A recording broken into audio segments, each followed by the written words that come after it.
Hi అండి. ఎలా ఉన్నారు? బాగున్నారా? ఇదైతే నేను లండన్‌కి ఇండియా నుంచి రిటర్న్ అవుతున్నప్పుడు లే ఓవర్ ఉండిందండి బహ్రెయిన్‌లో.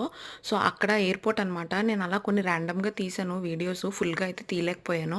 సో, ఇదంతా అయితే ఎయిర్‌పోర్ట్ లోపలే మొత్తం ఇదంతా ఆర్కిటెక్చర్ అదంతా కూడా ఎయిర్‌పోర్ట్ లోపలే అనమాట. సో, మనం డ్యూటీ ఫ్రీ అంటారు కదండీ చాలామంది. యాక్చువల్‌గా నాకు కూడా తెలీదు అంతకుముందు డ్యూటీ ఫ్రీ అంటే ఏంటి అని. డ్యూటీ ఫ్రీ అంటే ఏంటి అంటే మనం ఎయిర్‌పోర్ట్‌లో ఏదైతే పర్చేస్ చేస్తామో దానికి వెయిట్ క్యాలిక్యులేషన్ ఉండదంట. సో, కొంచెంమంది అలా డ్యూటీ ఫ్రీలో కొనడానికి ట్రై చేస్తారు. బట్ రేట్లయితే గోబులు వాచిపోతాయి మనకి. అది మాత్రం ష్యూర్. బట్ ఒక ఆప్షన్ ఏంటి అంటే వెయిట్ క్యాలిక్యులేట్ చేయరు అంతే. బట్ మనం ఏదైనా ప్లేస్‌కెళ్తే అక్కడి నుంచి ఏం తేవాలనుకుంటామో అన్నీ ఇక్కడ దొరుకుతాయి. అండ్ బాగా ఆకలవుతుందని చెప్పి నేనైతే ఒక మిల్క్ షేక్ తాగానండి. అది వరస్ట్‌గా ఉంది. కానీ అదే 6 పౌండ్స్ తీసుకున్నారు.